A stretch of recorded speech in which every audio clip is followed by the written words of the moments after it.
ইমাম মাহাদি চলে এসেছে, কাবা ঘরের দরজা বন্ধ করে দেয়। কাবা ঘর এই অস্ত্রের জোরে কেউ দখল করে নিবে, এটা আসলে বিশ্বাসযোগ্য ছিল না। এগিয়ে আসে পাকিস্তান। আসসালামু আলাইকুম। আজকের আলাপে আপনাদের স্বাগত জানাচ্ছি। আজকে কথা বলবো কাবা ঘরের রক্তাক্ত ইতিহাস নিয়ে। 1979 সালের 20 নভেম্বর ফজরের নামাজের পরে হঠাৎ করে একটা সশস্ত্র গ্রুপ কাবাঘর জিম্মি করে ঘোষণা দিয়ে দেয় যে ইমাম মাহাদি চলে এসেছে। সৌদি সরকারকে তার কাছে ক্ষমতা দিয়ে চলে যেতে হবে। সৌদি সরকার দ্বারা সঠিক ইসলাম কায়েম করা সম্ভব নয়, তারা পশ্চিমা ঘেঁষা। হঠাৎ করেই পুরো এলাকায় চাঞ্চল্যকর পরিস্থিতি সৃষ্টি হয়ে যায়। কাবাঘরে তখনও হাজিরা অবস্থান করতেছিল, যদিও হজ শেষ হয়ে গিয়েছিল, কিন্তু তখনও অনেক হাজি কাবাঘরে উপস্থিত ছিল এবং ফজরের নামাজের পরে জানাজা নামাজ অনুষ্ঠিত হবে। ইমাম সাহেব সেভাবে প্রস্তুতি নিচ্ছিলেন।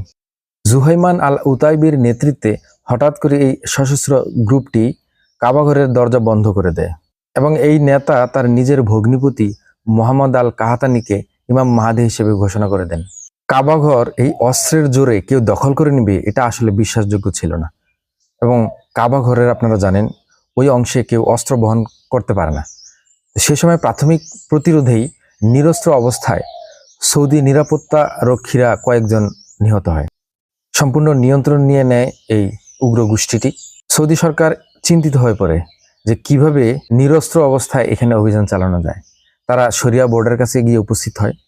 আলেমরা সিদ্ধান্ত দেন যে তাদেরকে যথেষ্ট আত্মসমর্পণের সুযোগ দিয়ে কম হতাহতের মাধ্যমে, অর্থাৎ কম ক্যাজুয়ালিটির মাধ্যমে বিষয়টা সমাধান করতে হবে। সৌদি সরকার তাদের নিরাপত্তা বাহিনীর মাধ্যমে প্রাথমিকভাবে অনেক চেষ্টাই করেন, কিন্তু তারা সব দিকে ব্যর্থ হয়। প্রথম দিকে তারা খাদ্য সরবরাহ বন্ধ করে দিয়ে, তারপরে তাদের পানি সরবরাহ বন্ধ করে দিয়ে চেষ্টা চালায়, কিন্তু সেটাও ব্যর্থ হয়। দেখা যায় তারা খাদ্য মজুত করে রেখেছে ভিতরে। পরবর্তীতে মক্কার ওই অংশের সাথে আন্তর্জাতিক টেলিফোনও কাটা হয়ে যায়। বিশ্ববাসীকে না জানিয়ে সৌদি সরকার এই অপারেশনটা করতে চেয়েছিল, কিন্তু ওয়াশিংটনের বার্তার মাধ্যমে পুরো বিশ্বে কিন্তু খবরটা ছড়িয়ে পড়ে। বিভিন্ন দেশে বিক্ষোভ শুরু হয়ে যায়। সৌদি সরকার শেষমেশ ফ্রান্সের কাছে সহায়তা চায়। ফ্রান্স তাদের একটা কমান্ডো টিম পাঠায়। সেই কমান্ডো টিম অনেক গবেষণা করে বলে যে এখানে সুইসাইডাল অ্যাটেম্পট ছাড়া আর কোনোভাবেই সম্ভব না, কিন্তু তারা নিজেরা এই সুইসাইডাল অ্যাটেম্পট করবে না। এগিয়ে আসে পাকিস্তান তাদের একটা কমান্ডো টিম পাঠায়, যেখানে পারভেজ মোশাররফও ছিল। প্রাথমিকভাবে সেখানে তারা দমকল বাহিনীর মাধ্যমে পানির ফ্লোতে তারা বিদ্যুৎ প্রবাহিত করে অনেকে হতাহত করে। এরপর সেখানে গ্যাস ছুড়ে দেয়। গ্যাস দেওয়ার পরে কমান্ডো অপারেশন চালায় এবং কমান্ডো অপারেশনের মাধ্যমে এই সশস্ত্র গ্রুপটিকে মক্কা থেকে বিতাড়িত করা হয়। এখানে উল্লেখযোগ্য বিষয় হচ্ছে মুসলিম বিশ্বে এতগুলো দেশ থাকা সত্ত্বেও কাবাঘরের জন্য মরার প্রস্তুত ছিল শুধু পাকিস্তানের কমান্ডো। যে অভিযানে দখলদার মারা যায় 255 জন আর আহত হয় 560 জন। মিলিটারি থেকে মারা যায় 127 জন আর আহত হন 451 জন।